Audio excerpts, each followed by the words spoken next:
नमस्कार विद्यार्थी मित्रांनो, मी प्राध्यापक दासनूर एम व्ही आपणास वाणिज्य संघटन व व्यवस्थापन या विषयाचे प्रकरण 7वे ग्राहक संरक्षण या प्रकरणाविषयी आपण सविस्तर अभ्यास करणार आहोत. विद्यार्थी मित्रांनो, आत्तापर्यंत आपण अनेक प्रकरणांमध्ये आणि कॉमर्सच्या इतर सर्व विषयांमध्ये वाणिज्य म्हणजे काय, व्यवसाय, व्यापार या सर्व घटकांबद्दल आपण अभ्यास केलेला आहे. हे सर्व अभ्यास करत असताना तुमच्या हे लक्षात आलंच असेल की व्यवसाय, व्यापार, बँक, इन्शुरन्स, गोडाऊन, उद्योग, मोठमोठे कारखाने या सर्व घटकांचा अभ्यास करताना तुम्ही एक गोष्ट निश्चितपणे लक्षात घेतली असेल की या सर्व घटकांमध्ये जर महत्त्वाचा घटक राहत असेल आणि कॉमन घटक जर असेल तर तो म्हणजे ग्राहक, कंझ्युमर, कस्टमर. तर अशा या ग्राहकाचे महत्त्व वाणिज्य क्षेत्रामध्ये अत्यंत महत्त्वाचे असे स्थान आहे. कारण कोणताही उद्योग व्यवसाय, कोणताही व्यापार जर सुरू राहत असेल तर तो ग्राहकाच्या जीवावर राहत असतो. आणि त्यामुळे प्रत्येक व्यवसायाच्या दृष्टिकोनातून, प्रत्येक उद्योगाच्या दृष्टिकोनातून ग्राहकाला अनन्यसाधारण असे महत्त्व असते. आणि म्हणून ग्राहक हा अत्यंत महत्त्वाचा घटक आहे. परंतु मागील अनेक वर्षांपासून बाकी सर्व व्यापारी, बाकी सर्व उद्योग व्यवसाय हे संघटित स्वरूपात काम करणारे झाले, परंतु ग्राहक मात्र संघटित होऊ शकला नाही. आणि त्यामुळे ग्राहकांवर अनेक प्रकारचे अन्याय, अनेक प्रकारचे लुबाडणूक ही ग्राहकांकडून केली जाऊ लागली. ग्राहकांवर अनेक प्रकारचे अन्याय केले जाऊ लागले. ग्राहकांचे शोषण केलं जाऊ लागले व्यापारी वर्गांकडून. आणि हे शोषण म्हणजे दीर्घ कालावधीपासून सुरूच होतं आणि ते सुरूच राहिलेलं आहे. मग अशा या महत्त्वाचा बाजारपेठेचा, वाणिज्य क्षेत्राचा महत्त्वाचा घटक असलेला ग्राहक, या ग्राहकाचं कुठेतरी संरक्षण झालं पाहिजे, या ग्राहकाला कुठेतरी बाजारपेठेमध्ये एक चांगलं स्थान मिळालं पाहिजे. यासाठी ग्राहक संरक्षण हा कायदा अस्तित्वात आला. आणि काय असतं ग्राहक संरक्षण, यात ग्राहकाच्या जबाबदाऱ्या कोणत्या, ग्राहकांना अधिकार कोणते, ग्राहकांचे संरक्षण कशा प्रकारे केलं जाऊ शकतं, या सर्व घटकांचा अभ्यास आपल्याला या प्रकरणामध्ये करायचा आहे. ते प्रकरण म्हणजे ग्राहक संरक्षण. आता आपण पाहतो की ग्राहकाला बाजारपेठेचा राजा म्हटलं जातं.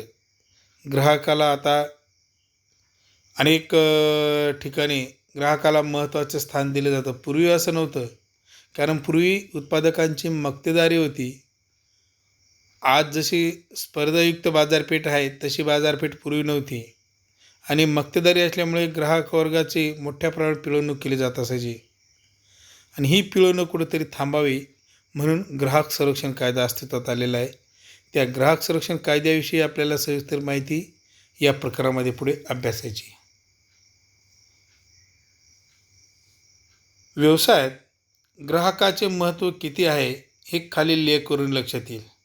बघा, ग्राहक हा व्यवसायास भेट देणारा अतिशय महत्त्वाचा घटक आहे. तो व्यवसायावर अवलंबून नसतो, तर व्यवसाय ग्राहकावर अवलंबून असतो.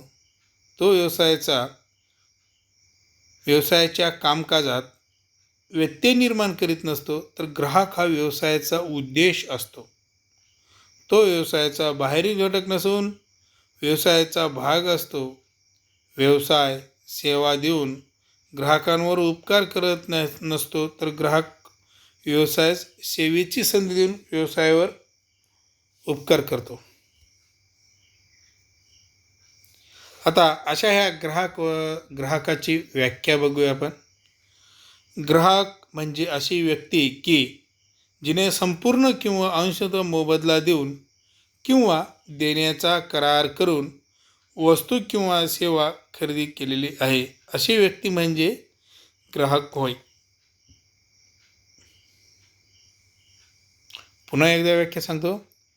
ग्राहक म्हणजे अशी व्यक्ती की जिने संपूर्ण किंवा अंशतः मोबदला देऊन किंवा देण्याचा करार करून वस्तू किंवा सेवा खरेदी केलेली आहे, अशी व्यक्ती म्हणजे ग्राहक होय.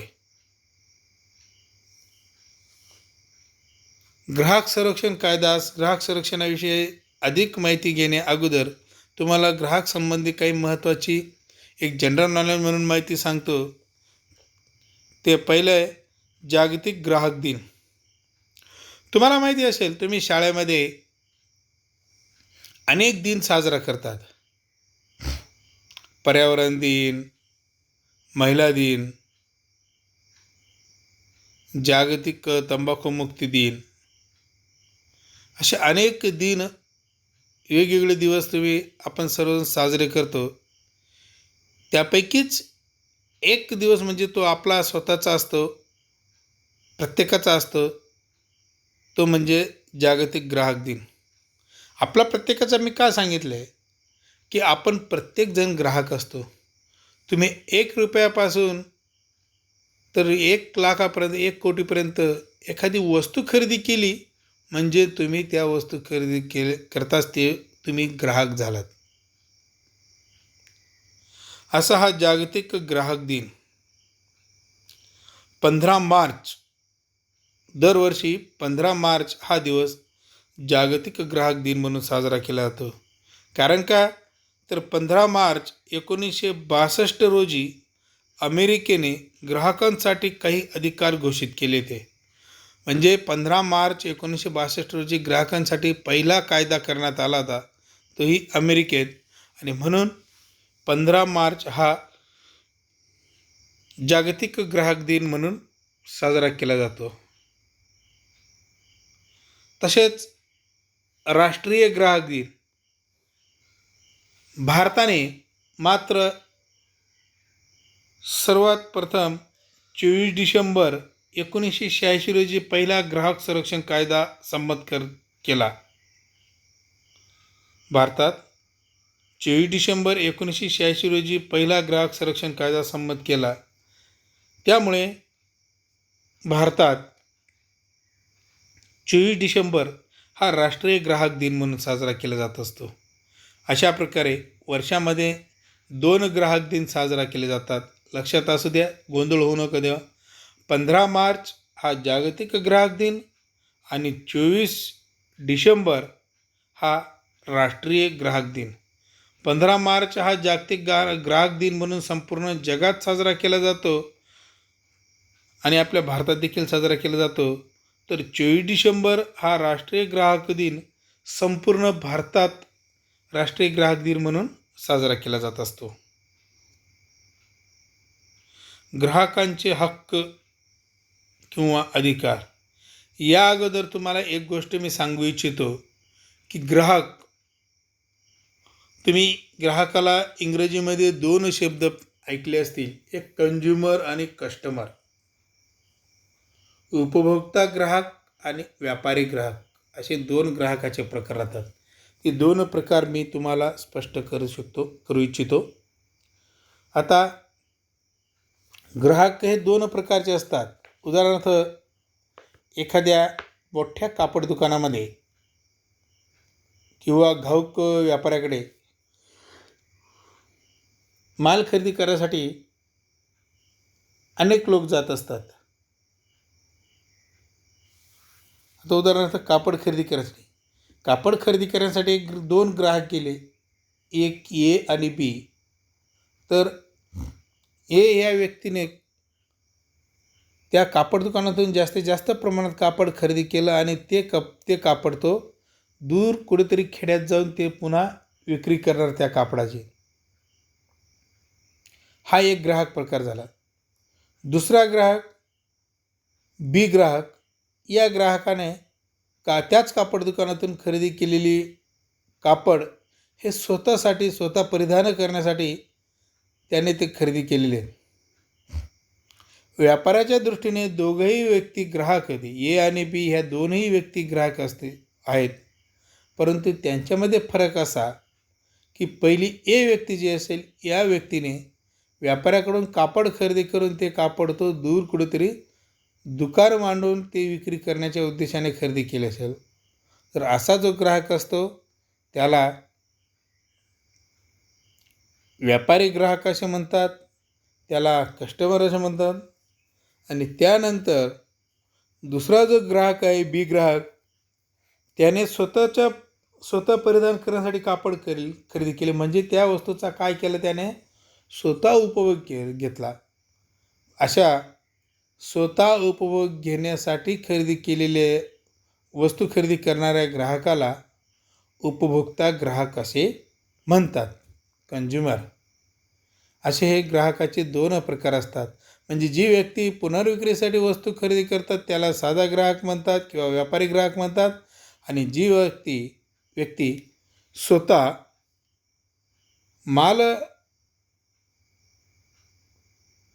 वस्तू खरेदी करतात त्यांना स्वतःच्या उपभोगासाठी वस्तू खरेदी करतात अशा ग्राहकाला उपभोक्ते ग्राहक असे म्हणतात. आता पुढचा मुद्दा बघूया, ग्राहकांचे अधिकार.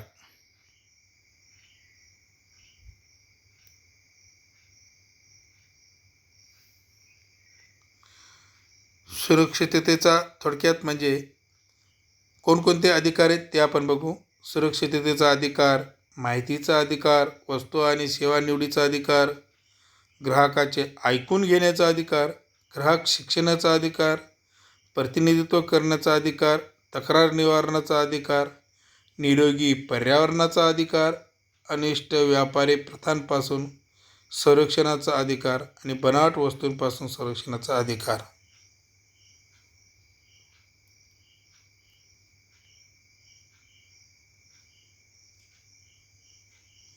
आता ग्राहकांचे अधिकार. पहिला अधिकार आहे सुरक्षिततेचा अधिकार.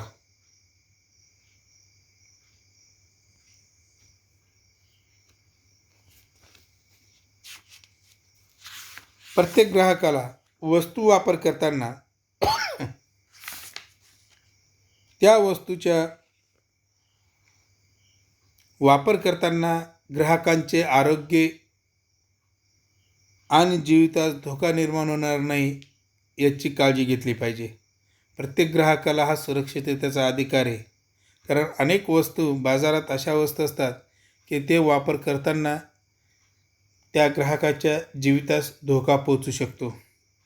तर असा धोका निर्माण होऊ नये याची काळजी ग्राहकाला आपली वस्तू वापरताना कोणत्याही प्रकारचा धोका निर्माण होणार नाही याची काळजी प्रत्येक व्यापाऱ्याने किंवा उत्पादकाने घेतली पाहिजे.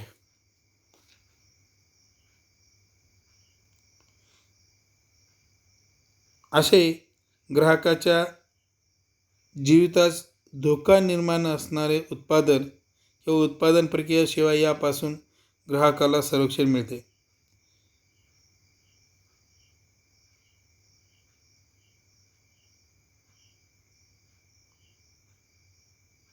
उदाहरणार्थ बाजारपेठेत काही वस्तू अशा असतात, उदाहरणार्थ काही औषधे असतात की त्यांचा ग्राहकांवर काही साईड इफेक्ट होण्याची शक्यता असते ग्राहकाच्या शरीरावर. किंवा काही वस्तू असतात की ज्या वापरामुळे ग्राहकाच्या जीवितास धोका निर्माण होऊ शकतो. उदाहरणार्थ वाहन, इलेक्ट्रिक वस्तू, फॅन, इस्त्री, फ्रीज या इलेक्ट्रिक वस्तूंचा शॉक लागून ग्राहकास जीवितास धोका निर्माण होऊ शकतो. किंवा काही खाद्यपदार्थ असतील की ज्यांच्या वापरामुळे शरीरावर त्याचे दुष्परिणाम होण्याची शक्यता असते. काही मेडिसिन असतात की ज्यांच्या वापरामुळे ग्राहकाच्या शरीरावर दुष्परिणाम होण्याची शक्यता असते. तर अशा वस्तू वापर करताना ग्राहकांवर काही दुष्परिणाम होणार नाही आणि झालेच तर त्यांच्यापासून नुकसान भरपाई त्या उत्पादकाकडून नुकसान भरपाई मिळण्याचा अधिकार ग्राहकांना किंवा हक्क ग्राहकांना असतो. यासाठी ग्राहकांच्या सुरक्षिततेच्या दृष्टीने या वस्तूंचे उत्पादन करत असताना खाद्यपदार्थ असतील, खाण्याचे पदार्थ असतील, तर त्यासाठी ग्राहकांच्या सुरक्षिततेच्या दृष्टीने शासनाने काही सुरक्षिततेचे मानके निश्चित केलेले आहेत. उदाहरणार्थ खाद्यपदार्थांच्या बाबतीत ॲगमार्क, इलेक्ट्रिक वस्तूंच्या बाबतीत ISI, BIS, हॉलमार्क इत्यादीद्वारे सुरक्षिततेची मानके शासनाने निश्चित केलेली आहेत. म्हणजे या मानकांमधून त्या सर्व वस्तू तपासून घेणे गरजेचे आणि मगच त्या ग्राहकांपर्यंत पोहोचवणे गरजेचे असते. हा ग्राहकाच्या सुरक्षिततेचा हक्क असतो. त्यानंतर दुसरा जो हक्क आहे तो माहितीचा अधिकार. या अधिकारानुसार ग्राहकास उत्पादन व सेवा संबंधीची पुरेशी माहिती मिळाली पाहिजे. उदाहरणार्थ एखादी वस्तू खरेदी करताना त्या वस्तूचे उत्पादक कोण आहेत, त्या वस्तूची किंमत किती किंवा ही वस्तू कधी तयार झालेली आहे, त्या वस्तूमध्ये कोणकोणते उत्पादनाचे घटक वापरले आहेत, त्याचा बॅच क्रमांक, या सर्व गोष्टींची माहिती ती वस्तू खरेदी करत असते.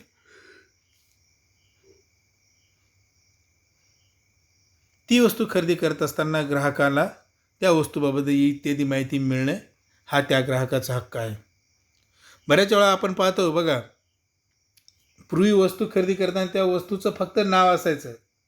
आता त्या वस्तूच्या पॅकिंगवर ती वस्तू कोणत्या घटकांपासून तयार झाली ते सर्व घटकांची माहिती दिलेली असते. ते प्रत्येक घटकांचं प्रमाण किती आहे ती सुद्धा माहिती त्याच्यामध्ये दिलेली असते. हा ग्राहकांच्या माहितीच्या अधिकारातूनच प्रत्येक वस्तूच्या उत्पादकांवर ती माहिती त्या वस्तूच्या पॅकिंगवर छापण्याचे बंधनकारक केलेले आहे. तसेच ती वस्तू कुठे तयार होते, काय, त्याचा ॲड्रेस तिथं पूर्ण दिलेला असतो. तसेच त्या वस्तूंच्या वापरासंबंधी किंवा त्या वस्तूसंबंधी स्वतंत्र माहिती पुस्तिका छापलेली असते आणि ती माहिती पुस्तिका ही त्या वस्तूच्या वापराचे फायदे आणि त्या वस्तूच्या वापराच्या सुरक्षेसंबंधी सूचना त्या माहिती पुस्तिकेत असते. आणि ही सर्व सूचना देणे ग्राहकाचा अधिकार असल्याने, ग्राहकाचा हक्क असल्याने उत्पादकांना ही सर्व माहिती देणे बंधनकारक आहे, कायद्याने बंधनकारक केलेले आहे.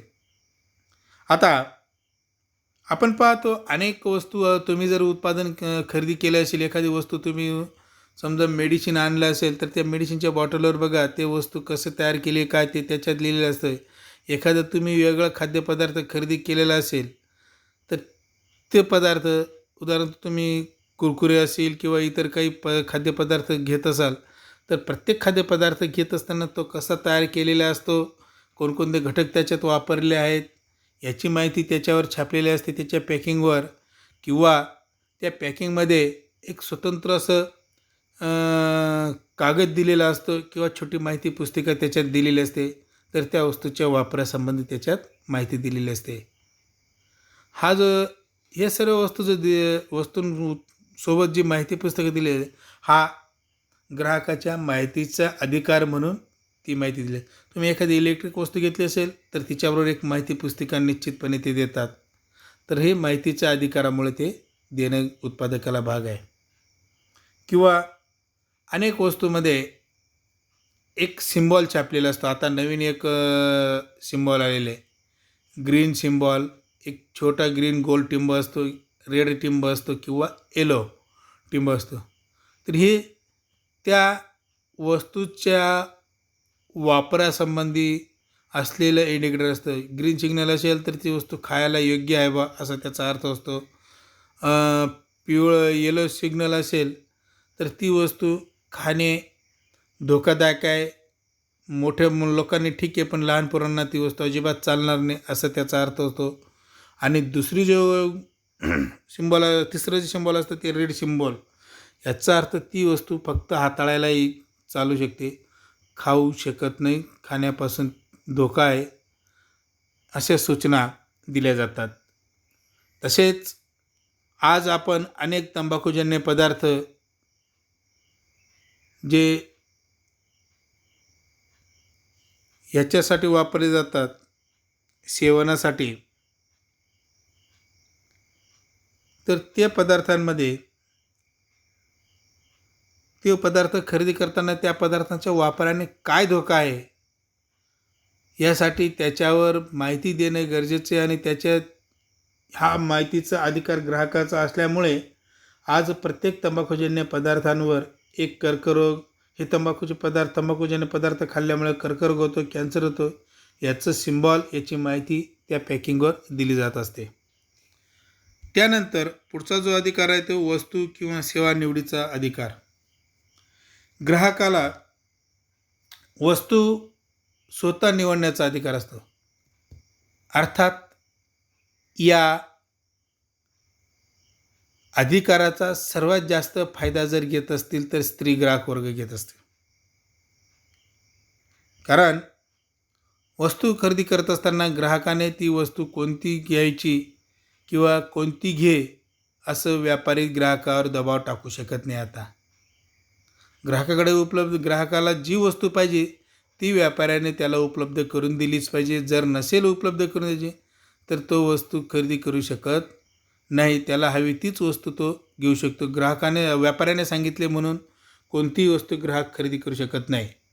ग्राहकाला वस्तू निवडीचा किंवा सेवा निवडीचा पूर्ण अधिकार असतो. आता हा अधिकार म्हणजे समजा आता आपण मार्केटमध्ये गेलो वस्तू खरेदी करत असताना, तर आपल्याला जी कंपनीची वस्तू पाहिजे ती वस्तू आपण व्यापाऱ्याकडून मागू शकतो किंवा आपल्याला जी वस्तू पाहिजे ती वस्तूच्या दुकानातून आपण जाऊन ती वस्तू खरेदी करू शकतो. असं नाही म्हणू शकत एखाद्या व्यापारी नाही पहिले माझ्या दुकानातली वस्तू खरेदी करा मग तुम्हाला ती मिळेल, किंवा माझ्या दुकानात ह्याच वस्तू उपलब्ध आहेत, ह्याच कंपनीच्या आहेत, ह्याच क्वालिटीच्या आहेत, तुम्हाला ह्याच घ्याव्याच लागतील, असं कोणताही व्यापारी ग्राहकावर दबाव टाकू शकत नाही. आज आपण पाहतो की तसेच सेवा अनेक वस्तूंचे उत्पादन करणाऱ्या अनेक कंपन्या, अनेक कारखाने आहेत. तसेच अनेक सेवा प्रोव्हाइड करणाऱ्या देखील अनेक कंपन्या आहेत.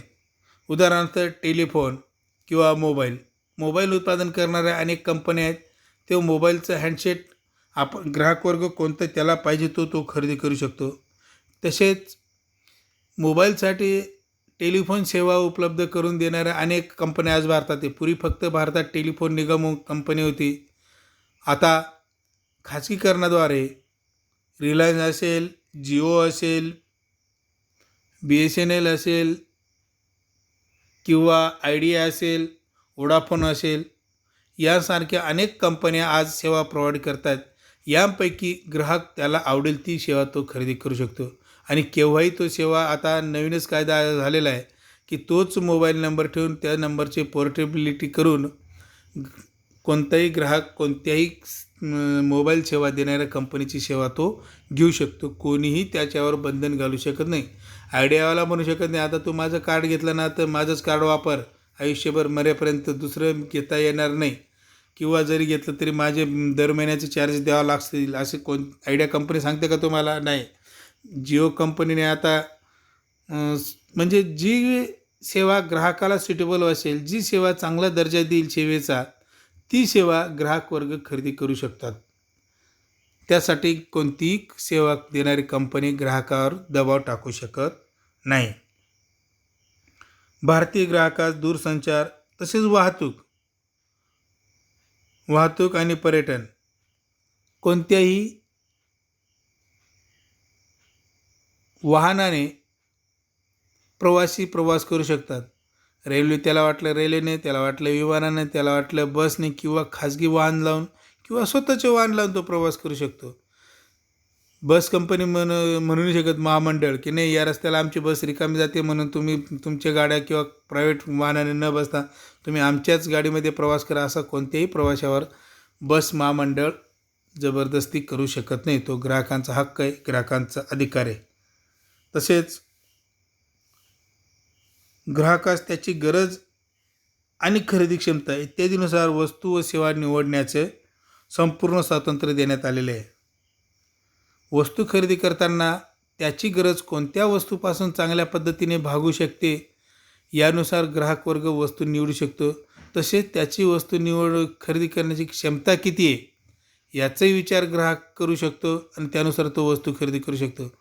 जर एखाद्या ग्राहकाची वस्तू खरेदी करण्याची क्षमता फक्त 5,000 रुपयाची वस्तू घेण्याची आहे तर कोणतीही दुसरी कंपनी सांगू नाही शकत की माझी 10,000ची वस्तू तुम्ही खरेदी करा, तुम्हाला घ्यावीच लागेल, तुम्ही हात लावला वस्तूला तर तुम्हाला घ्यायला, असं कोणतीही कंपनी म्हणू शकत नाही किंवा कोणताही दुकानदार म्हणू शकत नाही मी तुला ह्या 50 वस्तू दाखवल्या तर यांच्यातून तुला एक घ्यावीच लागेल. जर ग्राहकाला त्या 50 नाही 55 वस्तू दाखवल्या, 100 वस्तू दाखवल्या व्यापाऱ्याने आणि त्या वस्तूमधून जर ग्राहकाला वस्तू खरेदी करायची नसेल तर तो खरेदी करू शकत नाही. आणि म्हणून तुम्हाला अगोदर सांगितलं की याचा फायदा जास्तीत जास्त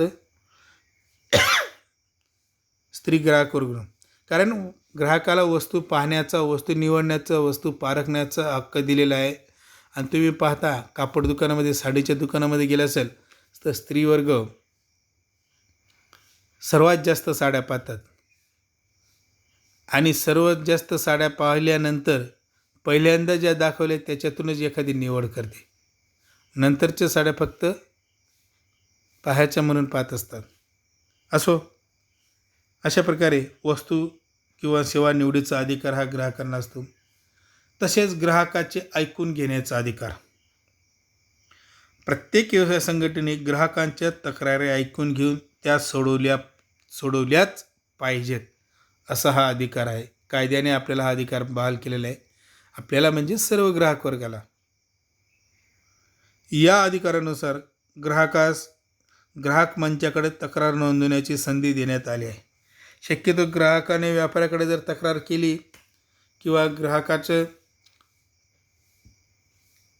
समाधान व्यापाऱ्याने केले तर ग्राहक मंचाकडे ग्राहकाला जाण्याची गरज नसते. आणि शक्यतो आता स्पर्धायुक्त बाजारपेठ असल्यामुळे या स्पर्धेत टिकून राहण्यासाठी प्रत्येक व्यापारी वर्ग हे ग्राहकाला जास्तीत जास्त चांगली संधी देण्याचा प्रयत्न करत असतात आणि त्यामुळे ग्राहकांचे ऐकून घेण्याचा ते प्रयत्न करतात. अर्थात हा ग्राहकांचा मूलभूत अधिकार आहे, हक्क आहे, याची त्यांना जाणीव असतेच. आणि त्यामुळे वस्तूच्या उत्पादनाचा दर्जा, प्रमाण, किंमत आणि बांधणी इत्यादी संबंधीच्या सूचना उत्पादक आणि व्यापाऱ्यास देण्याचा अधिकार ग्राहकास देण्यात आला आहे.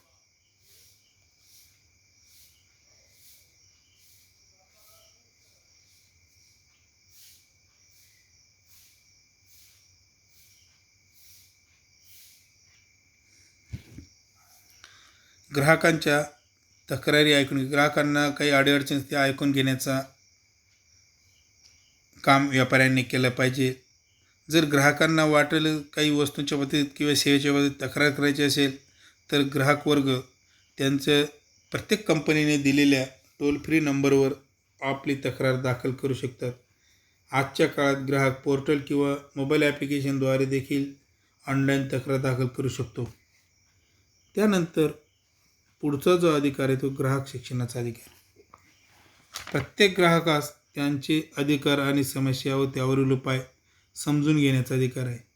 हा अधिकार ग्राहकाला जागरूकता निर्माण करतो. ग्राहकामध्ये जागरूकता निर्माण होण्यासाठी ग्राहकाला संपूर्ण बाजारपेठेचं ज्ञान मिळावे, व्यापारी वर्गाकडून उपलब्ध होणाऱ्या सर्व वस्तूंचं नॉलेज मिळावे, माहिती मिळावी, यासाठी ग्राहकाला किंवा आज बाजारपेठेत ग्राहक किती महत्त्वाचा घटक आहे, ग्राहकाला काय महत्त्वाचे स्थान आहे याबद्दलचं ज्ञान ग्राहकाला होणं गरजेचं आहे. आणि त्यासाठी ग्राहकाला ग्राहक शिक्षणाचा अधिकार घेणं गरजेचं आहे. या शिक्षणाद्वारे ग्राहकाला बाजारपेठेतील त्याचे महत्त्व समजू शकते आणि तो त्याच्या मनात म्हणजे ग्राहक जागृती होऊ शकते. ग्राहकांमध्ये जागरूकता निर्माण होते आणि हे जागरूकता निर्माण झाल्यामुळे ग्राहक जागरूकपणे वस्तू खरेदी करू शकतो. वस्तू खरेदी करताना आवश्यक त्या गोष्टींची पूर्तता तो करू शकतो, जेणेकरून त्याच्या भविष्यात त्याला येणाऱ्या अडचणी तो सोडू शकतो. म्हणजे वस्तू खरेदी करताना मूळ पावती घेणे, गॅरंटी एखाद्या वस्तूने व्यापाऱ्याने वस्तूची गॅरंटी दिली असेल तसं गॅरंटी कार्ड लेखी स्वरूपात घेणे. नाहीतर जर समजा व्यापाऱ्याने सांगितलं, अरे घेऊन जा वस्तू, मी आहे ना इथं बसलेलो, काय होणार नाही, असं तसं मी सांगतो म्हणून वस्तू 2 वर्षे बरोबर टिकेल, असं जर ग्राहकानं व्यापाऱ्याने सांगितलं तर ते त्याच्या त्या सांगण्यावर भरोसा न ठेवता त्याने दिलेली गॅरंटी लेखी स्वरूपात एक गॅरंटी कार्ड म्हणून घेऊन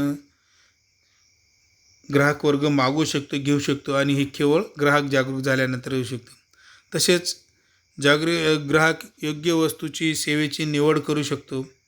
त्याला माहिती असते की ग्राहक शिक्षणामुळे की आपल्याला वस्तू पाहण्याचा, वस्तू निवडीचा अधिकार आहे आणि त्या दृष्टीने तो व्यापाऱ्यांकडून वस्तूंची निवड करू शकतो. तसेच त्याच्या हिताचे व अधिकाराचे काही घटक असतील त्यांची त्याला माहिती होत असते. अनैतिक काम करणाऱ्या व्यापाऱ्यांकडून केल्या जाणाऱ्या शोषणापासून तो स्वतःचे व इतरांचेही संरक्षण करू शकतो ग्राहक शिक्षणामुळे. तसेच ग्राहक शिक्षणास प्राधान्य दिल्यामुळे ग्राहकास प्रचलित कायदे आणि कायदेशीर प्रक्रिया यांचे शिक्षण व प्रशिक्षण मिळणे गरजेचे आहे, जेणेकरून तो भविष्यात त्याचा चांगल्या पद्धतीने वापर करू शकतो. शासन, प्रसारमाध्यम आणि अशासकीय संस्था ग्राहक शिक्षणात महत्त्वपूर्ण भूमिका बजावतात. उदाहरणार्थ जागो ग्राहक जागो अभियान. आज आपण पाहतो टी व्हीवर अनेक जाहिराती येत असतात ग्राहकांच्या जागृती संदर्भात. ग्राहकांना कसं फसवलं जातं या संदर्भात छोटे टेलिफिल्म तयार केलेले असतात आणि ते सर्व टेलिव्हिजन, न्यूजपेपर यांच्यामार्फत ते प्रसारित केले जात असतात जाहिराती. याचा उद्देश एकच की ग्राहक जागरूक झाला पाहिजे, ग्राहकाला त्याचे अधिकार कळाले पाहिजेत. यासाठी ग्राहकाला त्याच्या ग्राहक जागरूकतेसाठी ग्राहक शिक्षणाचा अधिकार मिळणे गरजेचे आहे.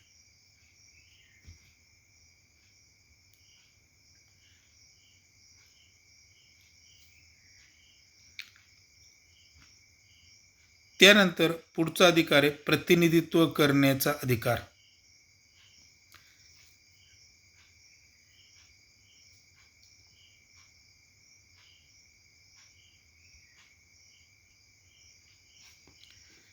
ग्राहक संरक्षण कायद्यातील 1996च्या दुरुस्तीने ग्राहक प्रतिनिधित्वाचा अधिकार ग्राहकाला देण्यात आलेला आहे. म्हणजे ग्राहकाने एखाद्या व्यापारी किंवा वस्तूच्या संदर्भात ग्राहक मंचाकडे तक्रार दिली असेल आणि त्या तक्रारीची केस जर ग्राहक मंचाकडे चालू असेल तर अशा वेळेस ग्राहक मंचाकडे, जसं आपण कोर्टात आपली केस लढण्यासाठी वकील लावतो, तसं ग्राहक मंचाकडे वकील न लावता स्वतःची केस स्वतः लढण्यासाठी, म्हणजे प्रतिनिधी न नेमता स्वतः प्रतिनिधी होण्याचा अधिकार हा या 1996च्या दुरुस्ती कायद्यानुसार मिळालेला अधिकार ग्राहकांना आहे. या कायद्यानुसार ग्राहकास वैयक्तिक किंवा सामूहिकपणे ग्राहक मंचात ग्राहकांचे हित जोपासण्यासाठी प्रतिनिधित्व करण्याची संधी देण्यात आलेली आहे. म्हणजे स्वतः ग्राहक आपलं प्रतिनिधित्व स्वतःच करू शकतो. तसेच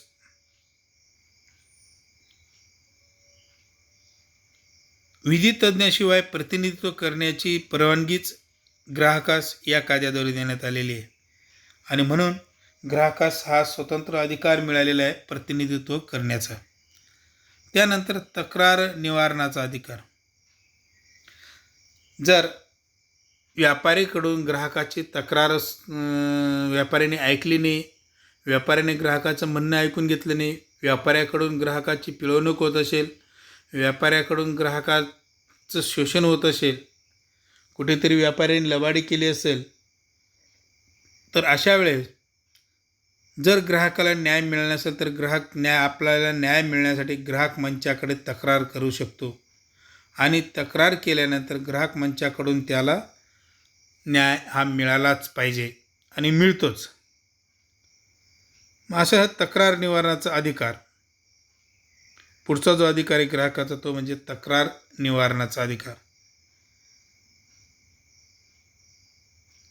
प्रतिनिधित्व करण्याच्या अधिकाराबरोबर ग्राहकास तक्रार निवारणाचा अधिकार देण्यात आलेला आहे. केवळ तक्रार दाखल करणे ग्राहकास न्याय देण्यासाठी पुरेसे नाही, म्हणून हा अधिकार दावे योग्य पद्धतीने मिटवण्याचे सूचित करतो.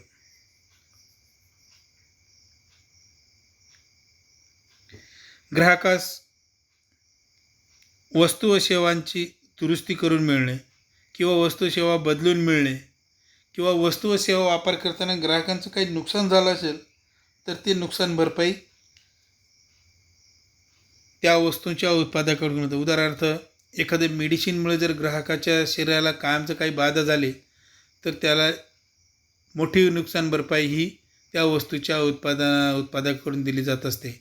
एखाद्या वस्तूच्या वापरामुळे शरीराला इजा पोहोचली असेल तर त्यासाठी देखील ग्राहकाला नुकसान भरपाई त्या वस्तूच्या व्यापाऱ्याकडून मिळत असते. एखादी सेवा वापरत असताना जर काही मोठं नुकसान झालं तर ते नुकसान भरपाई करून देण्याची जबाबदारी ही त्या सेवा प्रदान करणाऱ्या कंपनीची. उदाहरणार्थ आपल्या टेलिफोन सेवा देणाऱ्या अनेक कंपन्या आहेत आणि या कंपन्यांमार्फत सेवा देत असताना एखाद्या कंपनीकडून जर काही लूज कनेक्शन झालं किंवा टेलिफोनची सेवा देणे बंद असेल आणि अशा वेळेस त्या ग्राहकाचं खूप मोठं आर्थिक नुकसान होत असेल तर अशा वेळेस त्याने जर ते सिद्ध केलं त्या ग्राहकाने की या टेलिफोनचे बंदमुळे सेवेचे बंद असल्यामुळे हे नुकसान झालं तर त्यावेळेस त्याचं ते होणारं नुकसान त्या टेलिफोन कंपनीने भरून देणे बंधनकारक असते. अशा प्रकारे ग्राहकाला नुकसान भरपाई मिळण्याचा अधिकार असतो. त्याची तक्रार जी असेल तिचं निवारण करण्याचा अधिकार ग्राहकाचा.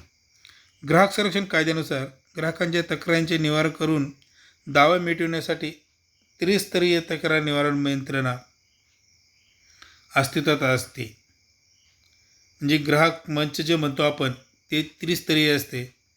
उदाहरणार्थ जिल्हा आयोग, राज्य आयोग आणि राष्ट्रीय आयोग असे 3 स्तरांवर ही ग्राहक मंचाची स्थापना केलेली, त्याला त्रिस्तरीय तक्रार निवारण यंत्रणा असे म्हटले आहे. पुढचा जो मुद्दा आहे ग्राहकांचा अधिकार हक्क तो म्हणजे अनिष्ट व्यापारी प्रथांपासून संरक्षणाचा अधिकार. ग्राहक संरक्षण कायद्यातील 1993च्या दुरुस्तीनुसार हा अधिकार देण्यात आलेला आहे. या अधिकारानुसार ग्राहकांना व्यवसायाचे अनिष्ट व्यापारी प्रथा उदाहरणार्थ काळा बाजार, नफेखोरी, सदोष वजने व मापे, अवाजवी किंमत आणि भेसळ इत्यादीपासून संरक्षण देण्यात आले आहे. म्हणजे व्यापारी वर्ग ग्राहकांची अनेक प्रकारे पिळवणूक करत असतात. मालाची भेसळ करणे हाच नव्हे तर किंवा हलका दराचा माल ठेवणे हेच नव्हे तर मालाची किंमत वाढवून देणे, विकणे. म्हणजे ग्राहकांचा अधिकार असं सांगतं की व्यापाऱ्यांनी वस्तू विक्री करताना त्यांचा जो नफा निश्चित केलेला आहे तो नफा आणि उत्पादन खर्च अशी किंमत आकारली पाहिजे. त्याशिवाय जास्त किंमत ते आकारू शकत नाही. त्यासाठी आता एक वेगळी प्रकारची किंमत वस्तूवर छापलेली असते. तुम्ही पाहिले असेल मॅक्सिमम रिटेल प्राईस. म्हणजे मधल्या विक्री करणाऱ्या व्यापाऱ्यांनी जास्त किंमत वस्तूची आकारू नये यासाठी प्रत्येक वस्तूवर उत्पादकांकडूनच किंमत छापणे बंधनकारक केलेले आहे. हा ग्राहकांचा अधिकार आहे आणि त्यामुळे उत्पादक वर्ग त्या वस्तूवर किंमत छापून देतात आणि त्याच्यापेक्षा जास्त किंमत कोणत्याही व्यापाऱ्याने आकाराने हा नियम घालून दिलेला आहे. तसं जर केलं असेल तर तशी पावती जर मिळाली आपल्याला ग्राहकाला आणि ग्राहकाने जर तक्रार केली तर त्या व्यापाऱ्यावर केस होऊ शकते. म्हणून निश्चित केलेल्या किमतीपेक्षा जास्त किंमत न आकारणे. तसेच वस्तूचा काळा बाजार करणे. काळा बाजार करणे म्हणजे वस्तू उपलब्ध असूनसुद्धा उपलब्ध नाही असे सांगणे आणि दुसरीकडे त्या वस्तू विक्री करणे किंवा मुबलक प्रमाणात वस्तू असूनसुद्धा सांगणे की मिळत नाही आता असं तसं एक आणि कृत्रिम टंचाई निर्माण केली जात असते अनेक व्यापाऱ्यांकडून. समजा आज एखाद्या वस्तूची मागणी वाढली की ती वस्तू लगेच तिचा स्टॉक लपवला जातो आणि सांगतो की मार्केटमध्ये ती वस्तू मिळत नाही असं तसं आणि मग ती ₹10ची वस्तू ₹15 किंवा जास्त डबल किमतीला विकण्याचा प्रयत्न ग्राहक वर्ग करत असतात. आपला व्यापारी वर्ग करत असतात आणि ग्राहक वर्ग देखील त्या आता वस्तू मिळत नाही असं म्हणून ते डबल किमतीला खरेदी करण्यास तयार होत असतात. ही एक प्रकारे ग्राहकांची मोठी पिळवणूक आहे. याविरुद्ध देखील ग्राहक वर्ग ग्राहक मंचाकडे तक्रार करू शकतात.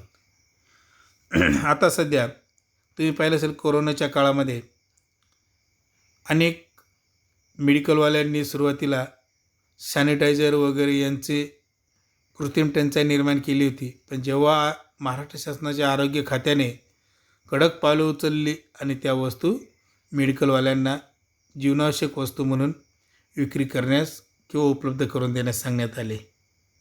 तसेच नफेखोरी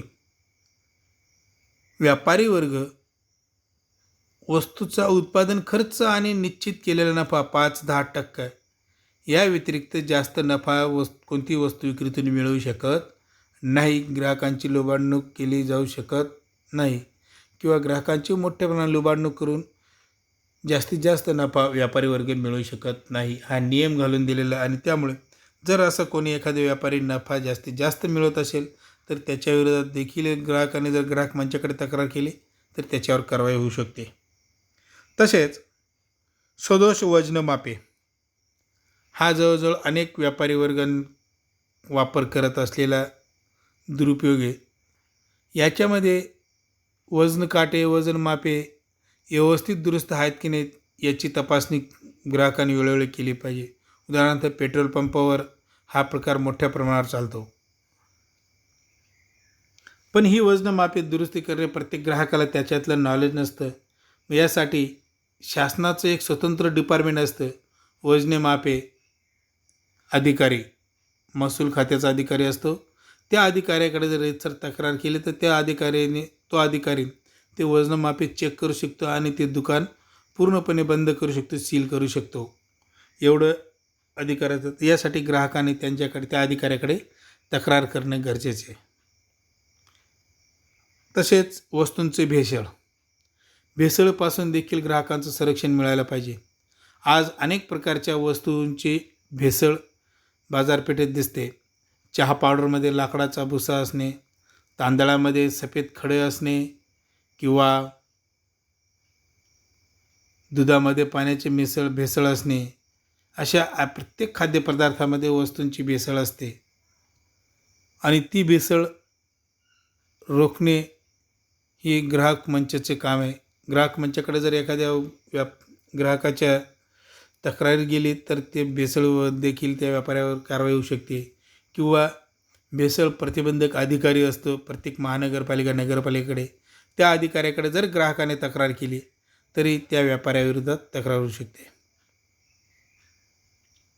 तसेच शेवटचा अधिकार आहे बनावट वस्तूंपासून संरक्षणाचा अधिकार. आज व्यापारी वर्गाने अनेक चांगल्या दर्जाच्या वस्तू महागड्या वस्तूंना पर्याय म्हणून साध्या वस्तू उपलब्ध केलेल्या आहेत. एखादी चांगल्या दर्जाची वस्तू जर 10,000 रुपयाला असेल तर त्याला पर्याय म्हणून एखादी साधी वस्तू उपलब्ध केली जाते कमी किमतीची आणि ग्राहकांना ही वस्तू खूप कमी किमतीला आहे म्हणून ती ग्राहकासमोर ठेवली जात असते चांगल्या वस्तूला पर्याय म्हणून. तर हे चुकीचं आहे. तर हे प्रकार आहे म्हणजे कारण ती बनावट वस्तू ही हलक्या दर्जाची असते आणि अशा हलक्या दर्जाच्या वस्तू वापरल्यामुळे ग्राहकास जीवितास धोका निर्माण होऊ शकतो. उदाहरणार्थ इलेक्ट्रिक वस्तू, चांगल्या दर्जाच्या इलेक्ट्रिक वस्तूचं कसंही हाताळले तरी तिचा शॉक लागणे किंवा करंट लागणे यापासून ग्राहकाचे संरक्षण असते. तीच हलक्या दर्जाची जर वस्तू घेतली तर तिचा ग्राहकास शॉक लागून जीवितास धोका निर्माण होऊ शकतो. अशा बनावट वस्तू किंवा आरोग्यास धोकादायक असतो. तसेच खाद्यपदार्थही असतात. हलक्या दर्जाचे खाद्यपदार्थामुळे ग्राहकाच्या शरीरावर विकार होऊ शकतात, पोटाचे विकार होऊ शकतात ते खाद्यपदार्थ खाल्ल्यामुळे आणि त्यामुळे अशा हलक्या दर्जाच्या वस्तू उदाहरणार्थ अं, तूप असेल, गावरानी तूप तर आपल्याला खूप कमी लोकांना पाहायला भेटते, परंतु त्याला पर्याय म्हणून वनस्पती तूप आहे. आता हे वनस्पती तुपाचा दर्जा देखील निश्चित केलेला आहे, परंतु काही वेळेला कमी किमतीचं म्हणून हलक्या दर्जाचं वनस्पती तूप देखील मार्केटमध्ये बाजारपेठेत येतं आणि ते जर ग्राहकाच्या शरीराला धोकादायक असेल तर असे वस्तू विक्री करणे व्यापाऱ्यावर बंदी आणली जात असते. म्हणजे हा एक बनावट वस्तूंपासून ग्राहकांचा संरक्षणाचा अधिकार आहे. हा अधिकार आरोग्यास धोकादायक, बनावट आणि जीवितास धोका निर्माण करण्याच्या वस्तूंची विपणन म्हणजेच विक्री करणाऱ्या कृती विरुद्ध आहे. म्हणजे ग्राहकांच्या जीवितास धोका असणाऱ्या वस्तू मार्केटमध्ये बाजारपेठेत व्यापाऱ्यांनी विक्री करू नये यासाठी ग्राहक मंचातर्फे प्रतिबंध व्यापाऱ्यांवर केले जात असतात. अशा प्रकारे आपण ग्राहकांचे कोणकोणते अधिकार आहेत, मार्केटमध्ये वावरताना या अधिकारांचा वापर आपण निश्चितपणे केलेला पाहिजे. आपण सर्वजण ग्राहक आहोत आणि त्यामुळे अशा वस्तू आपण वापरणे बंधनकारक आहे.